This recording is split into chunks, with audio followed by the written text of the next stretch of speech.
This is Blake Graham, Triple Diamond with Youngevity, here with Dr. Joel Wallach, the Dr. Wallach, and we're here to talk today about the principle of absorption. We know that with nutrition, it's not what you consume that counts, it's what you absorb, right? That's right. It used to be said, you are what you eat, but that's not really true. It's what you absorb. You are what you absorb. And I know that's one of the things that makes your supplements really stand out is because they're so easy for the body to absorb. But let's talk first about how absorption works in the body. Tell us about kind of the gastrointestinal system, how it is that our body's supposed to break down food. Okay, well, digestion actually starts in the mouth. Most people don't realize it, but digestion starts in the mouth two ways. One, mechanical, grinding and breaking up and chewing is very important, getting pieces smaller and smaller and smaller. In fact, the human body is a juice machine. Everything is moving towards being juiced, right? So we're going to chew things up, chop things up into small swallowable pieces. And saliva actually has ptyalin in it, which is a carbohydrate-busting enzyme. It actually begins to break down carbohydrate into sugars and sugars into simple sugars and so on. And so digestion begins in the mouth. It goes down the esophagus to the stomach. And the pH change from an alkaline environment, which is in the mouth, to a very acid environment. Your stomach has to be a pH of 1, and a pH range of 1 being the most acid, 7 being neutral, and 14 being the most alkaline. It's imperative that your stomach environment be acid for several reasons. Number one, it sterilizes the stomach, so yeast and bacteria don't grow there and prevents the formation and fermentation of carbohydrates and sugars and fiber into gases, and which causes bloating and reflux and heartburn and all that nasty stuff. Also, the enzyme pepsin, which is produced by the stomach, requires an acid environment to function properly. Pepsin is the protein-digesting enzyme. It breaks down animal flesh proteins, plant proteins, including grains, eggs, and so forth, cheeses, milk. Any proteins are broken down into the simplest of amino acids by pepsin in the stomach. The acid environment is also required for a substance called Cassell's intrinsic factor, which is produced by the stomach wall, to bind with vitamin B12 and absorb vitamin B12. You cannot absorb vitamin B12 without being first very seriously acidified. The intrinsic factor just won't work. There are cells in the lining of the stomach that actually make the stomach acid. Hydrochloric acid they're called chief cells, and these chief cells require sodium chloride as the raw material to make hydrochloric acid. So that's kind of what goes on in the stomach. When the stomach churns things around, continues this mechanical breaking down, the acid begins to break down food by actually dissolving the connective tissue and separating fibers and cells of your food. And then, of course, there's the pepsin digestive enzymes, which break down the proteins into polypeptides, long strings of amino acids, down to tripeptides, which are 3 amino acids, dipeptides, which are 2 amino acids. The goal is to get down to the simplest amino acids, which makes protein digestion and absorption easier.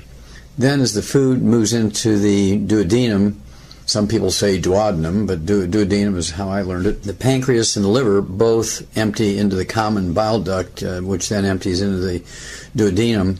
And the pancreas actually produces quarts of alkalizing mucus and bicarbonate, in the form of bicarbonate.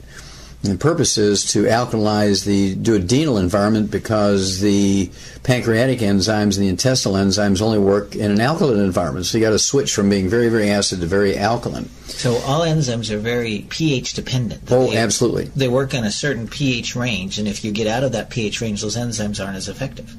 Well, they become a non-factor. They're just zero. They will not work if they're not in the right pH range. And this is why we die from changes in pH of our cells. The enzymes in our cells don't work either, not only the digestive system outside their pH range. And if you get into acidosis, normally our body itself is supposed to be like 7.1 and pH just a little above neutral. And you get to be 7.3, you're in what's called alkalosis. You're in the hospital dying because all your enzymes in your cells stop. It's too high of a pH. If you get down to, say, 6.9 or 6.8 below neutral, you're on the acid side, you're in acidosis, you're in the hospital dying because the enzymes can't work in an acid environment either. So we've got very strong acid environment in the stomach, but once we get into the small intestine, the body actually shifts the pH levels, changes the environment because we have different enzymes going to work? Yes, you have a whole plethora, I guess is the word that Cher uses. Okay. A whole plethora of enzymes that are produced by the pancreas to digest proteins again, to digest carbohydrates down from long chains, hundreds of sugars, down to polysaccharides or disaccharides, which are multiples of sugars, two sugars down to simple sugars, and break down complex sugars into simple sugars. It also has lipases, all the enzymes that are produced by the pancreas end in the suffix ase, A-S-E, and so if there's a peptase, you know, that's a pancreatic enzyme. Like lactase we hear about for breaking down lactose. Exactly. So all the ACE means they're pancreatic enzymes that are digesting long chains of things down into their simplest components for absorption down the pike.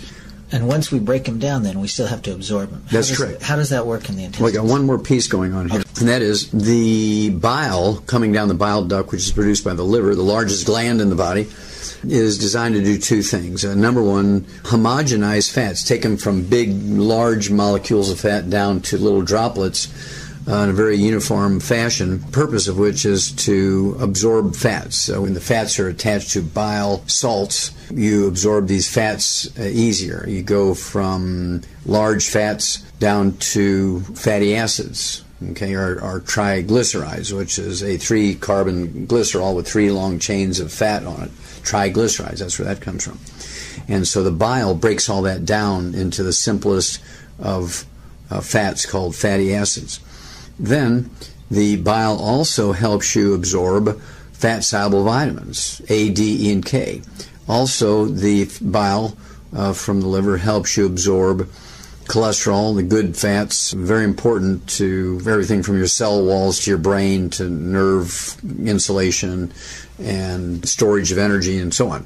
Then as this whole is kind of a soup at this point, it's called chyme, C-H-Y-M-E, and this soup moves down the intestine to where if the stomach and the duodenum or duodenum and the pancreas and the liver and the bile have done their job, now you just have this soup moving down the intestines. And instead of just being a smooth tube, the intestinal absorptive surface is magnified like 85 times by these finger-like villi, which stick up, and it looks like velvet when you open up an intestine with a knife and you look at with a naked eye at the intestine. But when you look at it under the microscope, this velvet is actually produced by finger-like villi, which have little blood vessels up in them, which then get the blood closer to the surface of the cells in the intestines. So when you absorb this, the molecules now of fat and proteins or amino acids and fatty acids and simple sugars, it goes through one cell in the intestine right into these little blood vessels, little capillaries if you will, then into the bloodstream, which then goes up the hepatic vein in through the liver for the most part. And the liver pulls out what it wants and then distributes everything else. When we talk about these villi, I've seen slides, and it looks like, almost like imagining a visual of carpet fibers, right? And That's on correct. each of these carpet fibers, then there are individual hairs that stick Microvilli. out that actually, again, you said increase the surface area of the stomach by 85-fold. Yes, that's correct. And also they have a certain amount of muscle in them, so that there's this peristaltic waves of the muscle in the intestine squeezing things along, just like you would, take one of these large, long balloons, and you'd take your fingers and you would just kind of move, say, the narrow part of it down. You can, how these magicians do that with these long balloons, make little animals and things by moving the narrow piece up and down the balloon.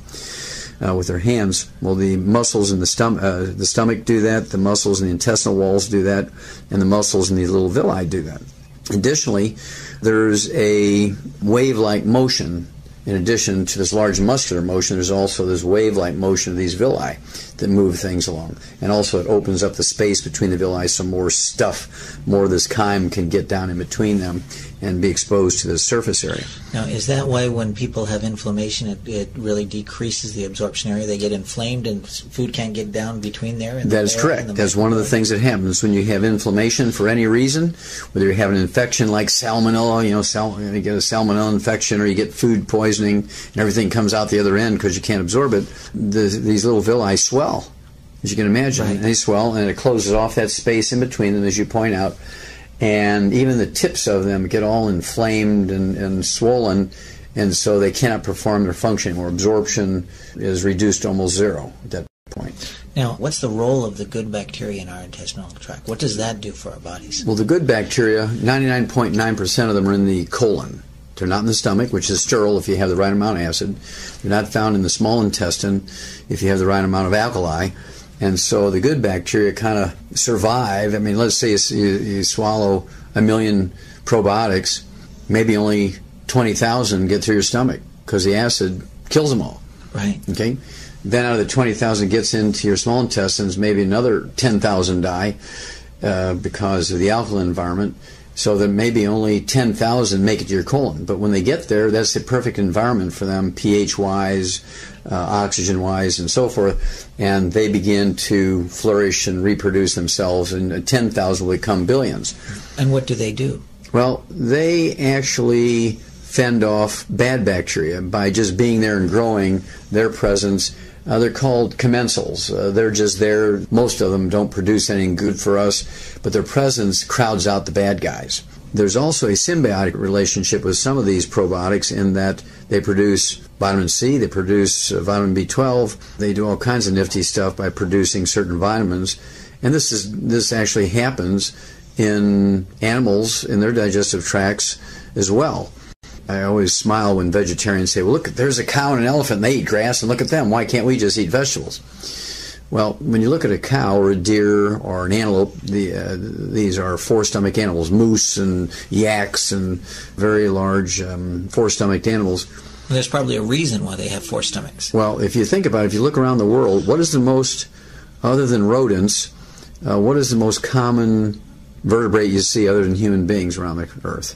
Four-stomached animals. Every continent has four-stomached animals. Whereas elephants are in a very micro-environment, right? Lions and tigers are in micro-environments. Monkeys are in micro-environments. But these four-stomach animals, ruminants as they're called, are found in every environment in the world. There's actually musk ox up above the Arctic Circle, and you have all these hundreds of different antelopes in Africa, and you got many species of deer and moose and wild sheep and goats in North America. Cattle. There's wild cattle all over the place, especially in Asia, and they've been domesticated, and wild goats and wild sheep.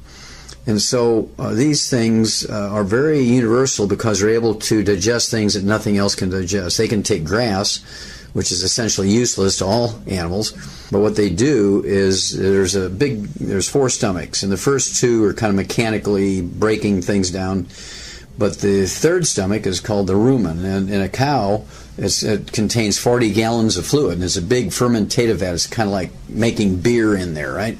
And remember, I said that our whole digestive system is a juice machine, making things into juice. Well, a cow has this big 40-gallon rumen, R-U-M-E-N, fermentative vat is full of bacteria and yeast and fungus and viruses and protozoa. Now, what's the difference between a protozoa and a bacteria? Well, bacteria are plants.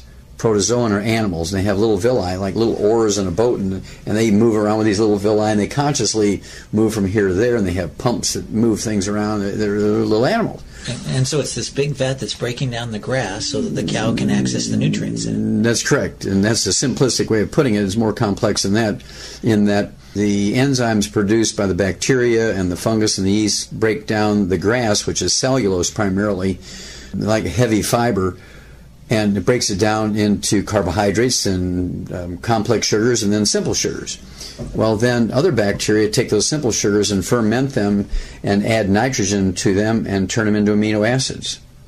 What happens now, here's these paramecium, these protozoa, which are animals, not bacteria, not plants. And so now these protozoa, these little animals, can actually take these amino acids and turn them into protein for themselves.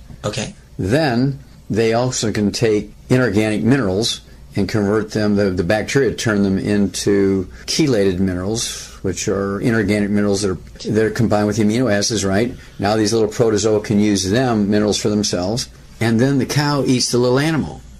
Goes into the fourth stomach. So in the end, the cow is a carnivore. The cow is eating little animals in the fourth stomach called an abomasum. So the cow is eating grass to feed the little animals. Yes, now you got it. All right. And that's why the theory of vegetarians is incorrect.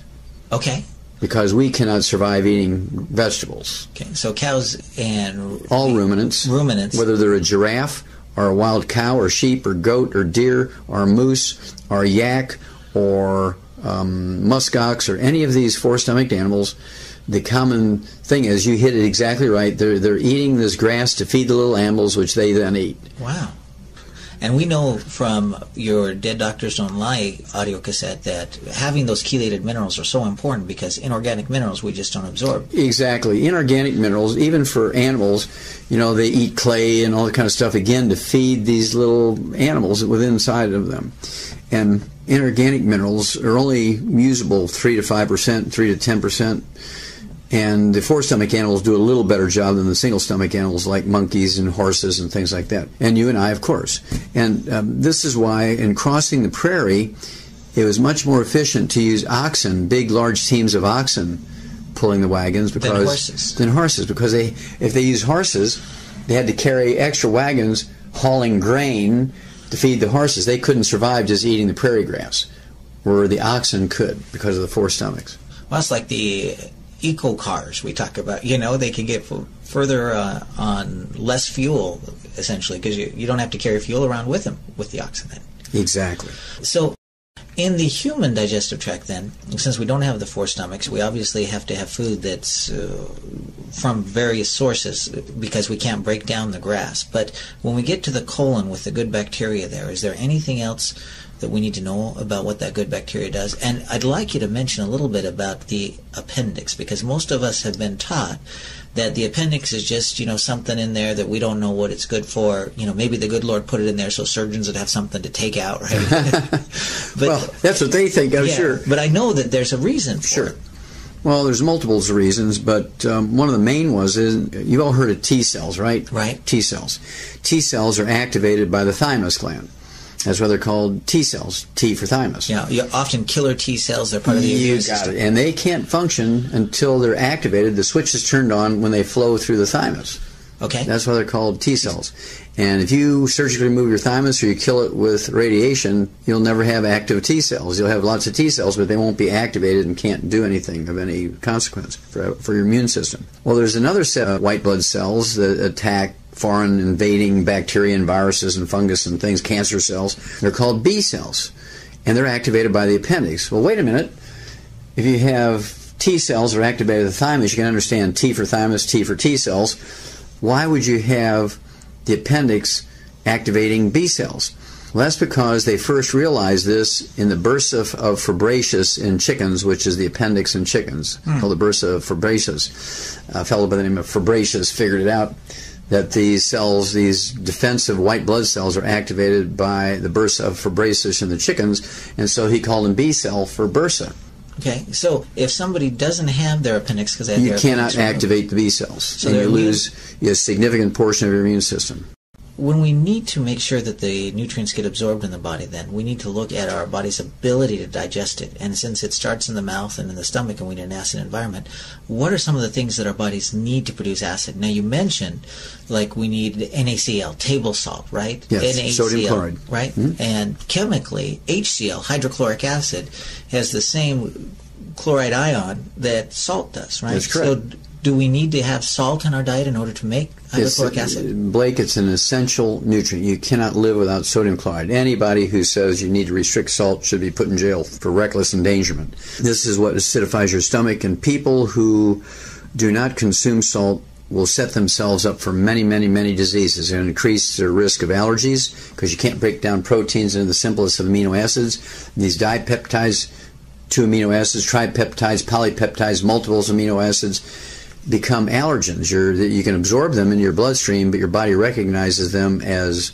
oranges or beef or eggs, and so what happens is you get allergic to those foods when you cannot fully digest them down to the simplest of amino acids. They're treated like foreign invaders. Exactly, so it's a real hazard. And so it's imperative that you have stomach acid. There's actually specialized cells in the stomach called chief cells. You can actually recognize them on microscopic sections of the stomach. They're very distinctive and very separate from just the standard cells in the stomach. Like I say, imperative, nothing happens, and also acidifies the minerals. For instance, you can be supplementing with all the iron you want. I mean, with tons of iron, and you can still be iron deficient if you don't have enough stomach acid to then acidify that iron so that it is usable, absorbable in the body. Just like we said before, it's not what you eat, it's what you absorb that counts. Exactly. Right now, we have more and more problem with a lot of people with digestive issues. And that's the title of this recording here, Cerial Killers, we call it. Cerial, not like cereal with an S, like a repeat, but cereal with the C, like the grains. And that's because we're seeing an increase in the amount of a lot of these grains and cereals in our diet. I think the World Health Organization actually did a study, and they looked at the number of increase in the carbohydrates, and our carbohydrates have more than doubled over the last few decades, and 85% of that is an increase in those breakfast cereals, right? And so when we're getting more and more cereals and more grains in the body, especially we talk about wheat, barley, rye, and oats. And I know there are some people that talk about hybridization. You know, I know in farming technique, you're an expert in agriculture as well. There was a time when the farmers in agriculture actually looked at hybridizing wheat, so we get a more robust wheat that'll grow in a lot of different environments, the shorter grain stock to increase yield. But it's not just having a more robust wheat, it's actually the body's ability to break it down and the decrease of the salt in the diet, because more and more people are saying, hey, low salt, low salt, low salt, because we've heard about it from doctors. What does that do when we have more grains and we've decreased the body's ability to break it down? Well, that's about 16 questions. And so basically, you have to appreciate that the hybridization of all things in agriculture is designed to increase yields. More, as you say, the word more robust and able to fend off enemies like bugs and smut, which is like fungus and things of that nature. Grow in environments where it couldn't grow before. Maybe, but also what happens is you give up something when you hybridize a plant. Anytime you inbreed it or hybridize it, you're giving up something to get something.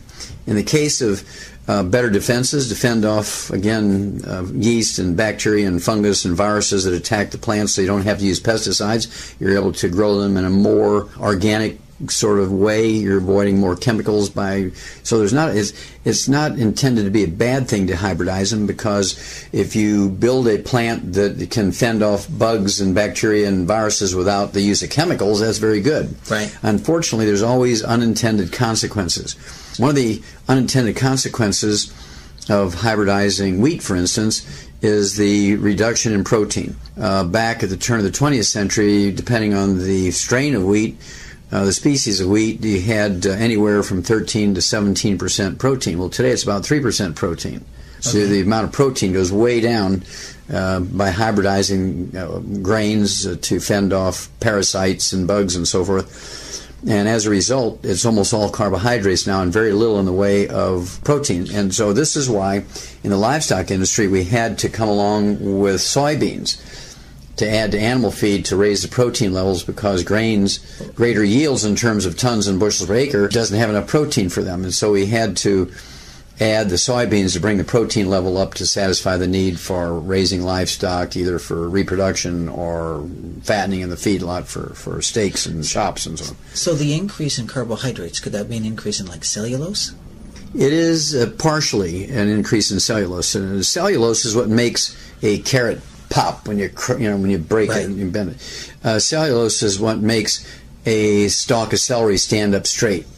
Okay? Mm-hmm. And isn't cellulose pretty hard to break down? Well, it is, and this is where all these little bacteria and yeast and things in the cow's rumen, that's actually the third stomach, does that. They have little enzyme systems that break down that cellulose called cellulase.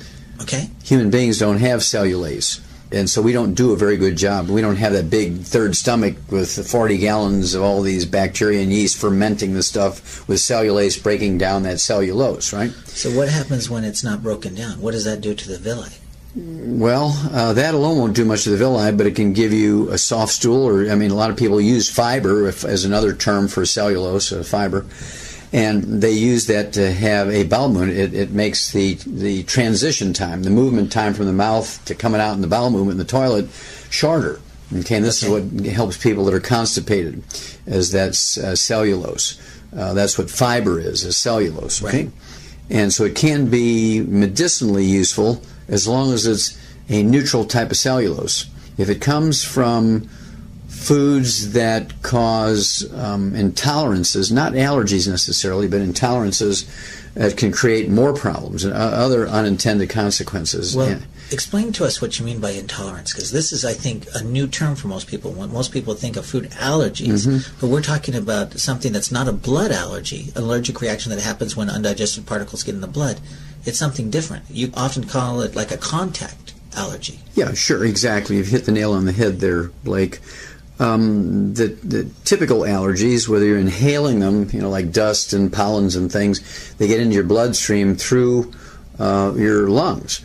And these large protein pollens, and pollens are essentially the sperm of plants, is what they are. Pollen is the sperm of plants. Okay. And it travels through the air to fertilize the eggs. The flower is sitting there waiting, and that's why bees go from flower to flower, taking the sperm from one flower into the ovary of the other flower. That's how that works. And the pollen is a very high protein thing, and we actually have some great pollen products. Pollen burst, right? Right. It has flower pollen, not bee pollen, and as a result it's less allergenic than bee pollen, because bee pollen has bee spit and bee pee that becomes a sensitizing factor in its own right. As these relatively large biochemical protein or polypeptide products get in your blood, it sets up an immune reaction, and your body recognizes these proteins as being eggs and cabbage and beef and fish and shrimp, so you become allergic to them. You set up allergies to them because your body's trying to protect you from this foreign invader, perceives as a foreign invader. And that's because... Well, it's a protein, and you're not supposed to be able to absorb whole proteins. Okay. We're supposed to absorb only simple amino acids. Otherwise, they set up these allergies. Well, intolerances are different. As you point out, there are contact things. There's a lot of people who can't wear certain metals in rings and jewelry and bracelets or watches or eyeglasses. Nickel will set up almost like an eczema where that metal touches. That's a contact allergy. Another one I like to use as an example is poison ivy. If I have a theater with 1,000 people in there and I test them for a poison ivy allergy, I guarantee you nobody in there will be allergic to poison ivy because they're not eating it every day and so on.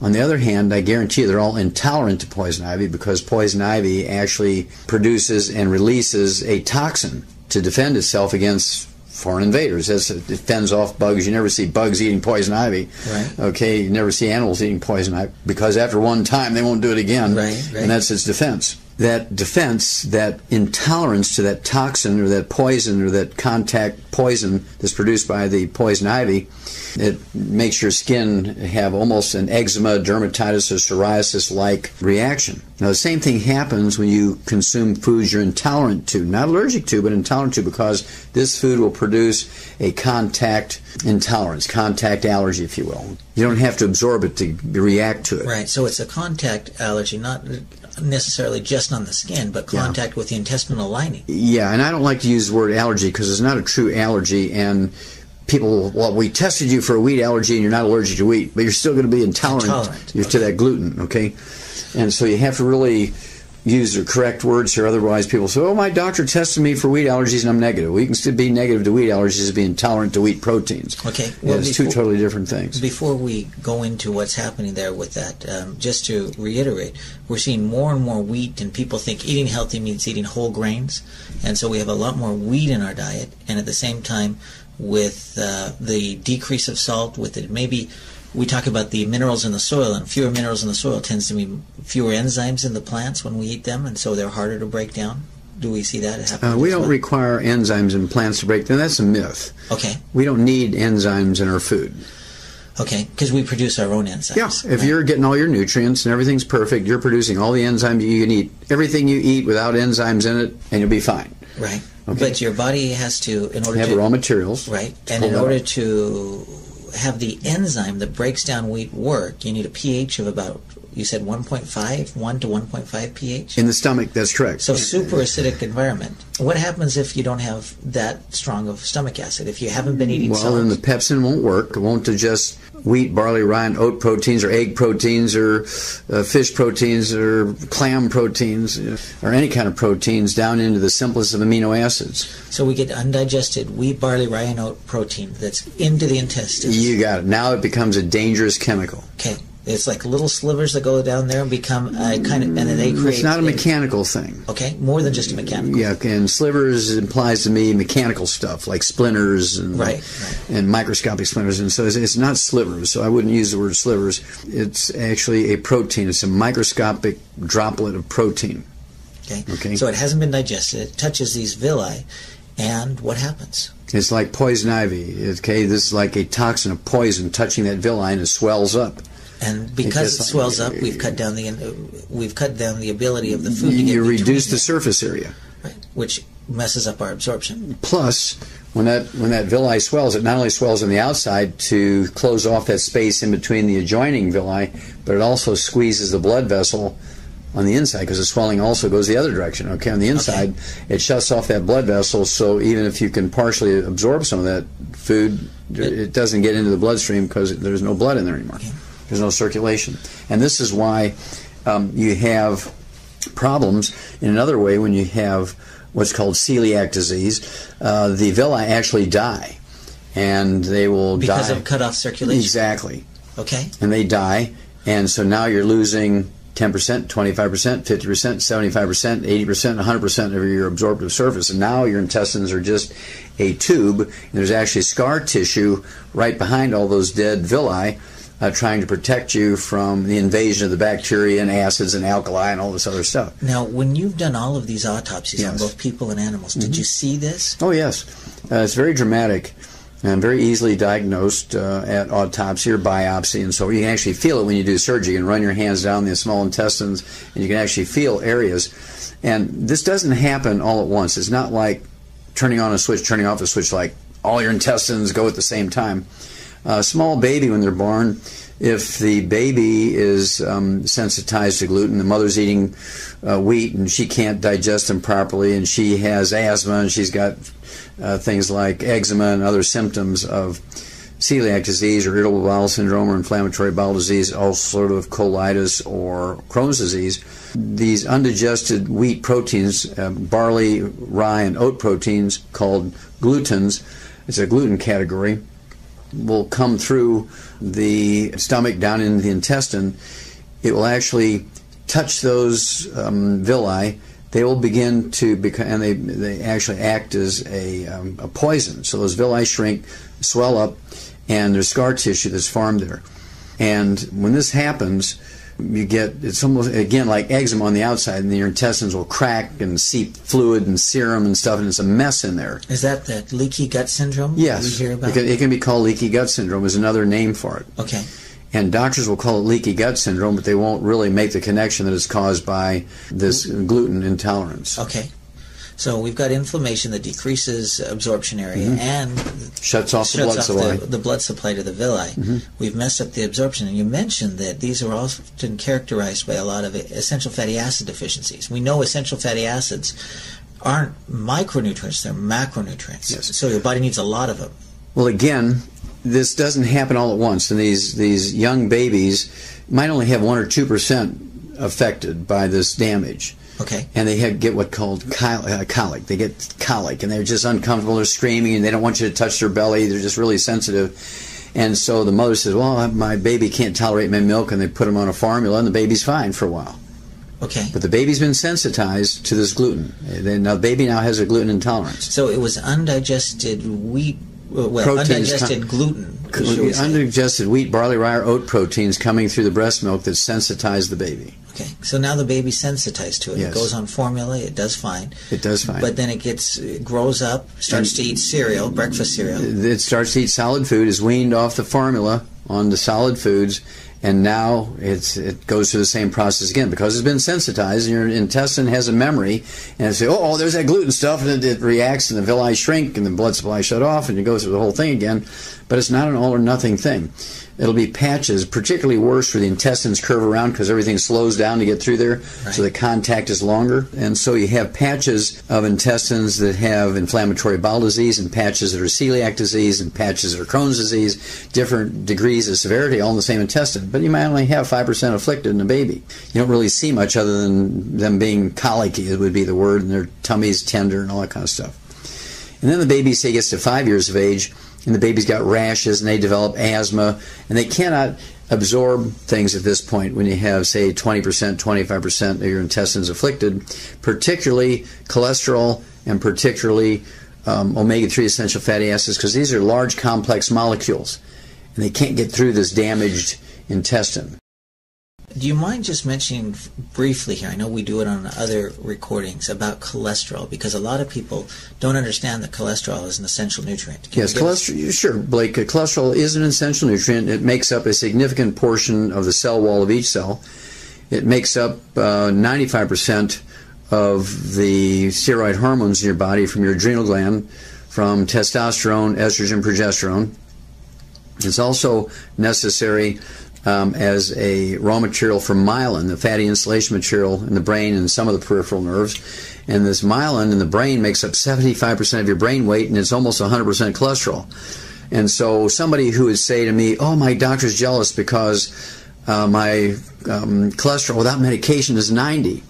They have advanced, very severe celiac disease or irritable bowel syndrome, inflammatory bowel disease, ulcerative colitis, and or Crohn's disease. So the only time we see cholesterol that's really low is either if they're taking cholesterol-lowering drugs or they have an absorption problem. That is exactly right, which is a very, very bad thing. You do not want your blood cholesterol down below 220. You get down below 220, you're in the danger zone. More people die from heart attacks when your blood cholesterol is down below 220 than you do when it's up to 220 to 270. In fact, the people on Earth who have fewest cardiovascular events are the Inuits, the Eskimos above the Arctic Circle, and their cholesterols run 350 to 500, wow. And they have the fewest cardiovascular events until they come down here and eat like us, then they have the same ratio as we do. As long as they're eating 90% of their diet is red meat and fat, whale meat and whale blubber, walrus meat, walrus blubber, seal meat, seal blubber, bear meat, bear fat, they only eat 2% fish, they're doing great.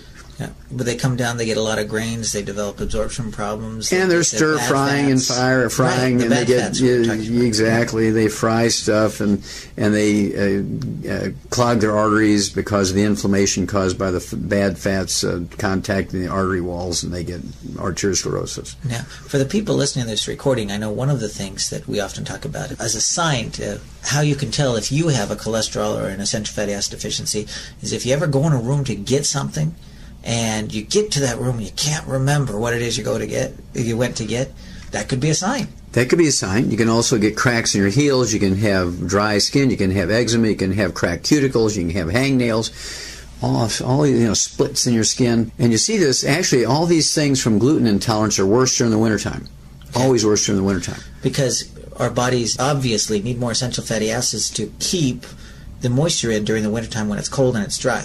Well, that might be a factor, but the main factor is during the wintertime you eat more pasta, more toast, more oatmeal, more pancakes, more waffles. During the summertime you're eating more fruits and vegetables because they're available. Okay.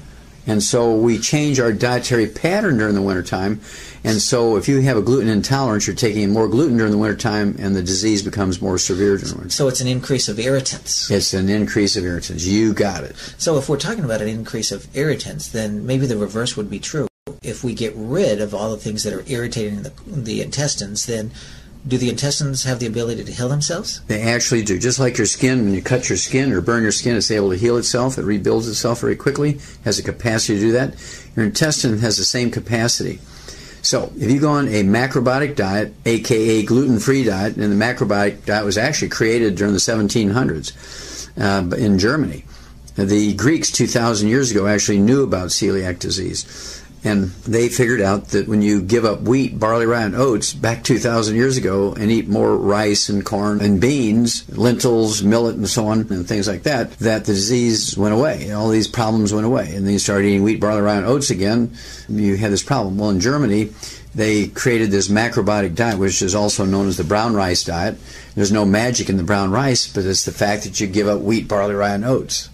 So if somebody wanted to go gluten-free, one of the suggestions you could make is look at that macrobiotic diet and not focus so much on what you can eat, but look at all the great things you can. Exactly. Well, you look at the Chinese. There's 2 billion Chinese, almost 2 billion Chinese, and very few of them in China ever get celiac disease, irritable bowel syndrome, inflammatory bowel disease, ulcerative colitis, and Crohn's disease because they eat rice and millet, and they eat flax and buckwheat, which is not wheat.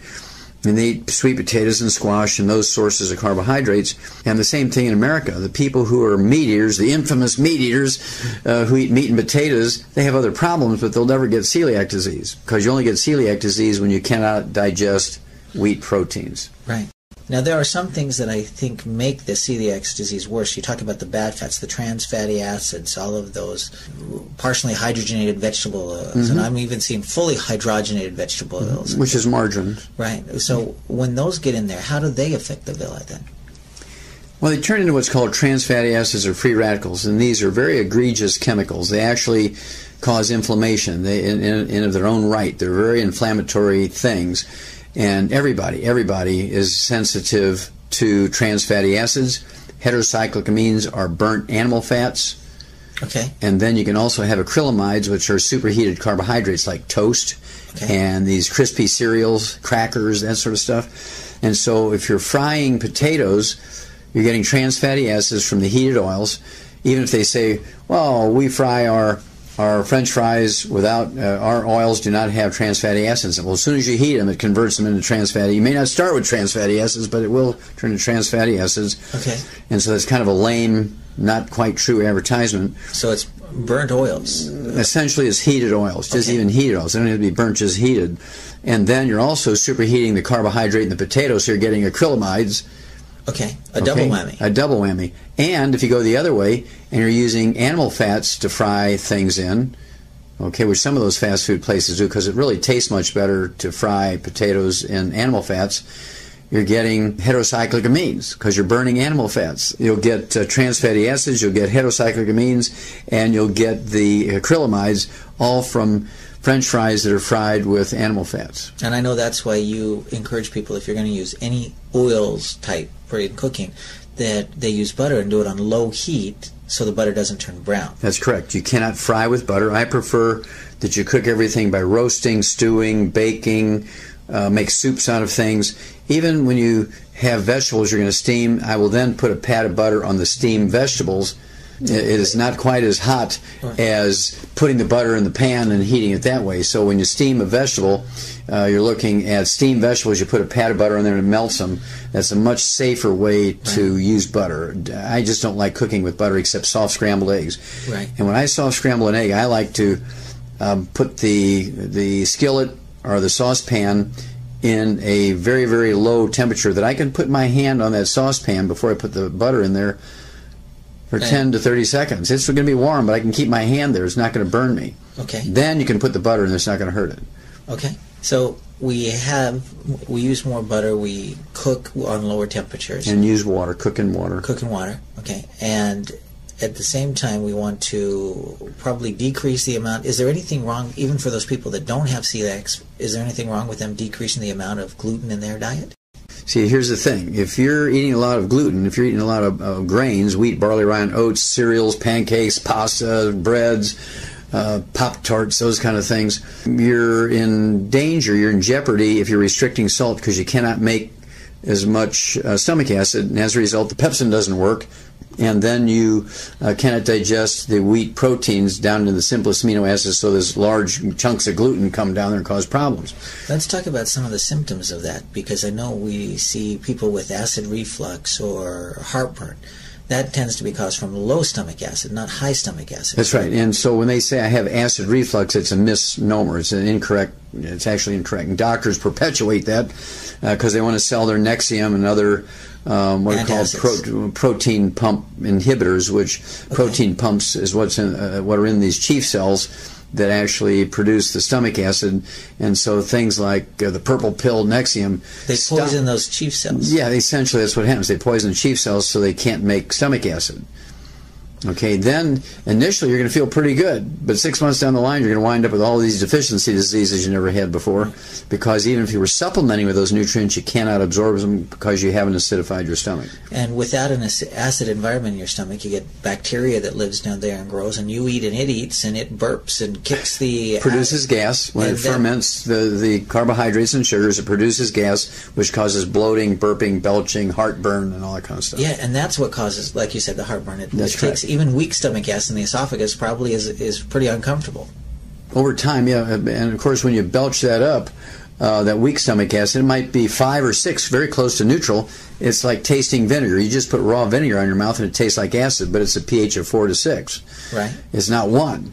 And so that's where people get the idea that it's acid reflux, and it's really not. It's not acid enough, and so things are able to grow in there and ferment carbohydrates. So if somebody has had acid reflux, it's again a misnomer, but if they've had heartburn, if they've had those things, if they've been using carbonated beverages or had salt-restricted diets, or even using these alkaline waters improperly, using them during meals, drinking carbonated drinks during meals. So if they've been doing that, the chances are pretty high that they've had undigested gluten proteins in their intestines and they've developed an intolerance. That's right. And they cannot absorb minerals properly. They cannot absorb B12 because that Castle's intrinsic factor only works in an acid environment. So there's many, many bad things that happen over time if you don't have a stomach pH of 1. Now, I know you look at people with essential fatty acid deficiencies, with eczema or asthma, and you've seen pictures of my own nephew in Japan. And what happened with him when he was young, and they put the steroid creams to try to deal with the eczema, get him on the essential nutrients, more essential fatty acids, get the mother off the wheat, and things change. But what are some of the other symptoms? I know that you talk about people with multiple diseases that are very different diseases, like a calcium deficiency is the same time as they have a copper deficiency is the same time they have other things. That can be a sign of an absorption problem. Absolutely. And, of course, you see this in a hair analysis. When you look at a hair analysis, which can look at, they say, 30 to 50 different mineral levels in your hair, if they're all below normal, you know you have an absorption problem because that's not a natural thing. Some of them are going to be in the right in the middle of where you should be. Some are going to be a little high. Some are a little low. Some are in low normal. Some are high normal. And so, it should look like a stock market chart. But if everything's below normal, if you just kind of like a flat line, that means you're not absorbing. Okay. So you can actually use a hair analysis as a non-invasive, very economical test. Now, other things we see is we talk about if you've got a lot of bad bacteria in your colon, you get a lot of smelly gas. You can have sulfurous gas because they produce sulfur dioxide, and also the bad bacteria produce waste products. They pee and poop, and it's called bacterial toxins. And this is where you get food poisoning. If you have, for instance, a Staphylococcus food poisoning, it produces a toxin that's very, very quickly, you'll be on your hands and knees throwing up and having diarrhea. You'll be a mess, headaches, and just really feel bad, and it can wind up killing you. And you can get that within hours after you consume Staphylococcus poison, food poisoning. On the other hand, salmonella food poisoning usually takes 12 to 24 hours after you consume salmonella bacteria for them to produce enough toxin to cause food poisoning. And so you can tell without even doing the culture whether it's a staph or a salmonella based on the timeline. The timeline when you eat something and when the food poisoning occurs. What about copper deficiencies? Do you see people with celiac disease and absorption problems have a lot of gray hair? Is that common? Well, sure. They're going to have a lot more symptoms of copper deficiency, iron deficiency, omega-3 essential fatty acid deficiencies, folic acid deficiencies, which can be very bad in women who are in the age where they can, childbearing age. If you have a folic acid deficiency, even if you're eating lots of salads, you can have a baby born with spina bifida. Wow. If you have a zinc deficiency because you cannot absorb it, you're supplementing with zinc, you can have a baby born with a cleft palate or heart defect. You can have a baby born with Down syndrome because you cannot absorb zinc.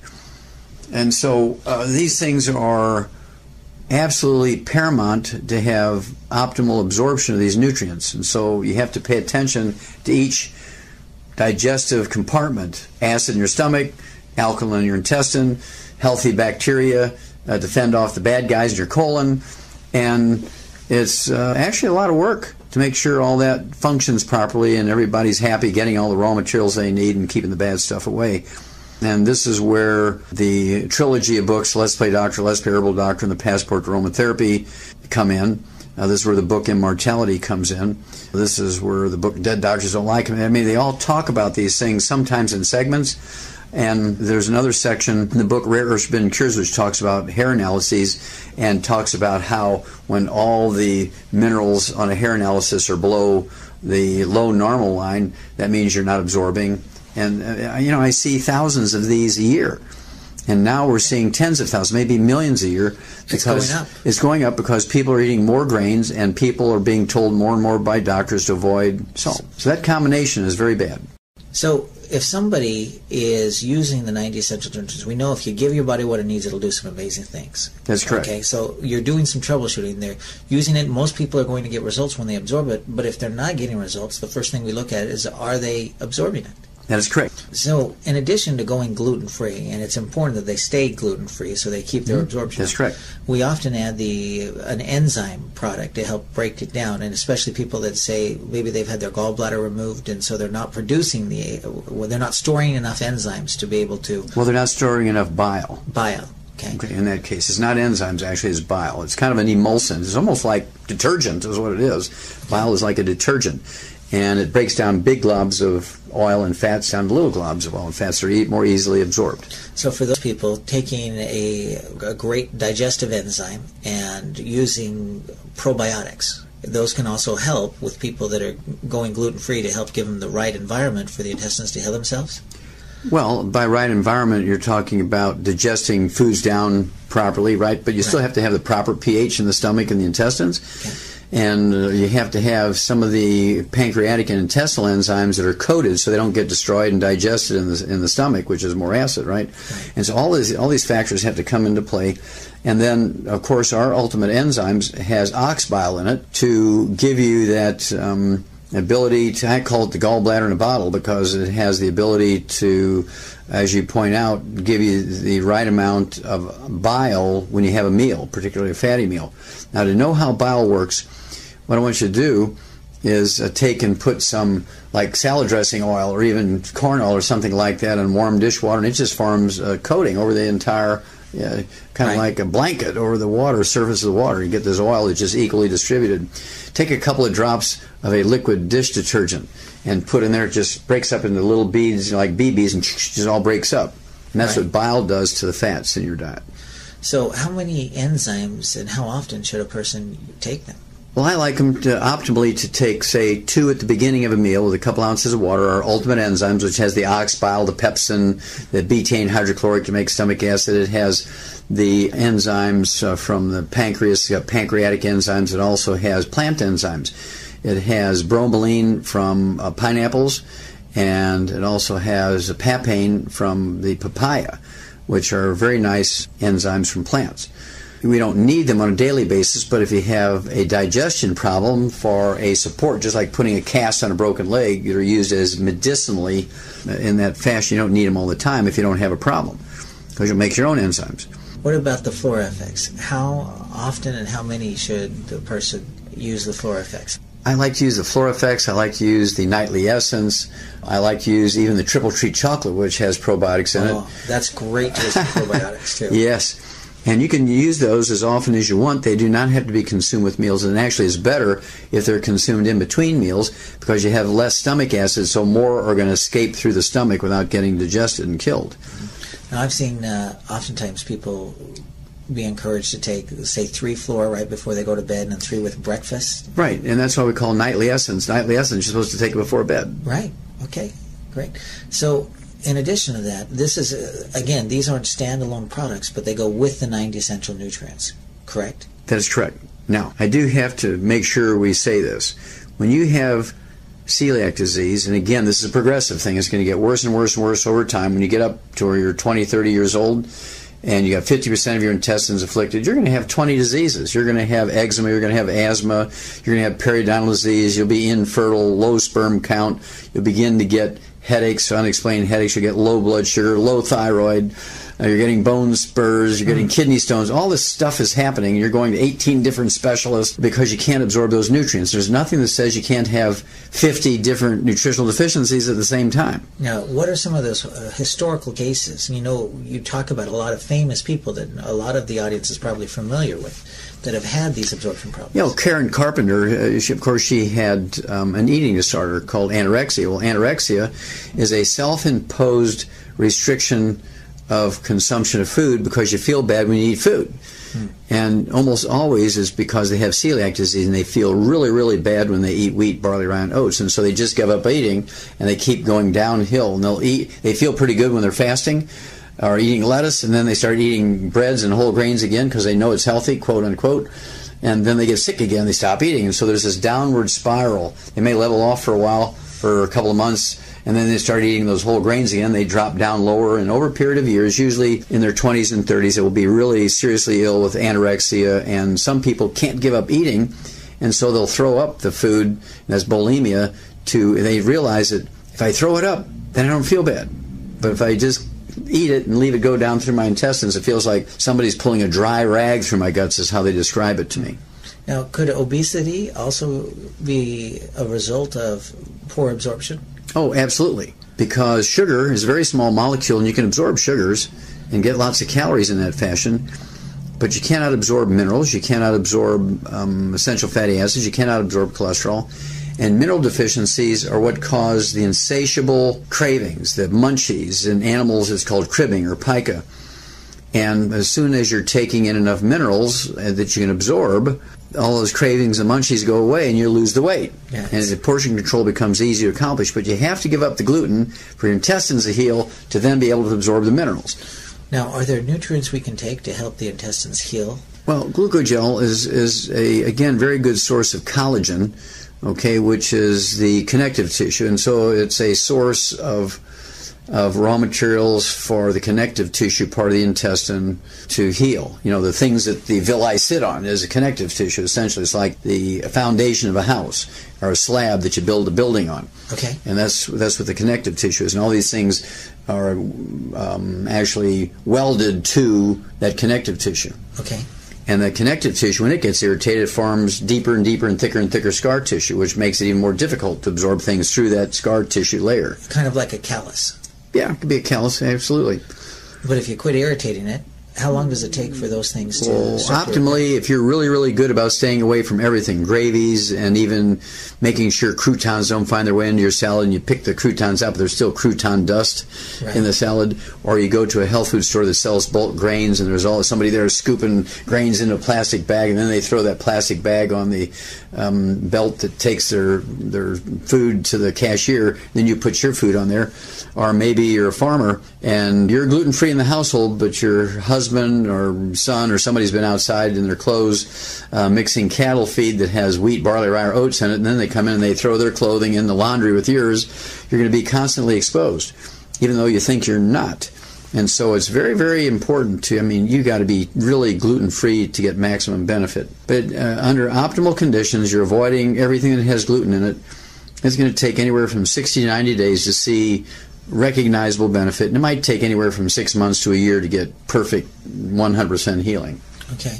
Would taking extra essential fatty acids, would that help speed that process of rebuilding? No, but what it does do is make sure you're absorbing more of them. It's just a matter of concentration. The more you're throwing at it, the more you get through. And so it can actually increase your risk of stroke, because the essential fatty acids, one of the things it does is prevent abnormal blood clotting, which results in strokes, deep vein thrombosis, pulmonary embolism, coronary thrombosis, thrombotic stroke. And so if you can't absorb omega-3s, it increases the risk of stroke. It increases the risk of stroke. So this is why people die from celiac disease. And that's one of the things I know with the risk of stroke and heart disease, that you actually fought with the FDA, so we can say that increasing your omega-3 essential fatty acids decreases the risk of heart disease. You got it.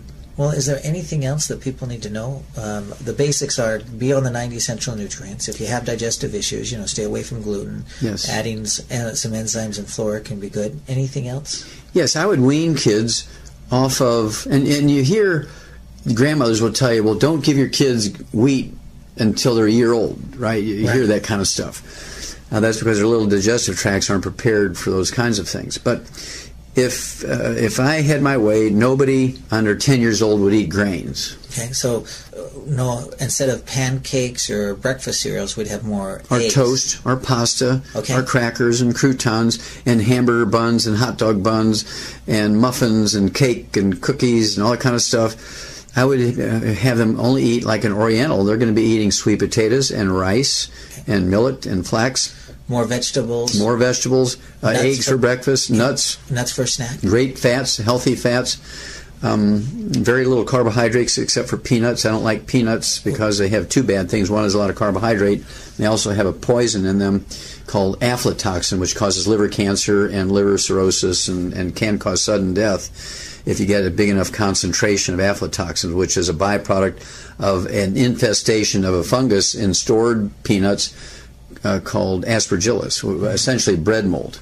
And I know you've actually had some research on that bread mold, and wasn't that the cause of all of these bears across the world that were dying in zoos prematurely? Yes. Well, when Marlon Perkins picked me to do that study, to do all these autopsies in the zoos, the first thing he told me was, look, we have a problem with bears, and one of the things I want you to do is look at why all the bears around the world in zoos are dying of liver cancer, and they only live to be about 30 to 35. They all die of liver cancer. Out in the wild, they can live to be 60 years of age.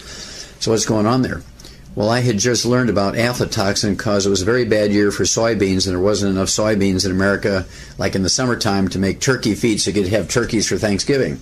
Right. And so people who were making turkey feed for the turkey growers used boatloads of a peanut meal from Nigeria to replace the inability to get soybeans that year because there was a drought or something. Well, it turns out all those shipments of peanut meal from Nigeria were infested with that aspergillus mold, that bread mold, and so it infested the turkey feed with aflatoxin, which is the poison produced by this aspergillus. And all the turkeys in America died of liver cancer, so they had to import turkeys from all over the world to have enough turkeys for Thanksgiving. Well, that had just happened when I got that position, so I'm thinking, okay, well, maybe the aspergillus is the same thing there, and maybe the aflatoxin is the same thing. And you can recognize aflatoxin in food by getting in a completely pitch dark room, absolutely no light, and getting a black light, which is essentially an ultraviolet light, which they use in discotheques. They have all those luminescent lights, and the really pretty yellows and oranges and purples and greens and blues. Well, these aflatoxins will fluoresce like that. So you can take a slice of bread that just looks like Wonder Bread, you get in there in the dark and you put that UV light on it, it'll fluoresce golden yellow and orange and green and blue. It's just very scary. Okay, and so I started doing that, and I would write letters to all these zoos, and because we didn't have faxes and emails in those days, we're talking about the 60s, right? And I'd say, well, what are you feeding your bears? And they're talking about a 1,000-pound animal, a lot of expense to feed a bear. So they'd go to these thrift stores, bread thrift stores, and get the week-old and 2-week-old mold-infested bread, and they'd pay them a nickel a loaf for it just to get something for it. And they'd feed the bears that. Well, it's all infested with the aspergillus and the aflatoxins. So we just switched them over to dog food, like dry dog food in 50-pound bags, and the liver cancer in bears stopped overnight. And this was more than just one or two zoos. We're talking every zoo. Every zoo in the world. Because every zoo in the world fed bears old moldy bread. And so what happened to the lifespan of the bears? Well, now they live up to 50 to 60 now instead of 35.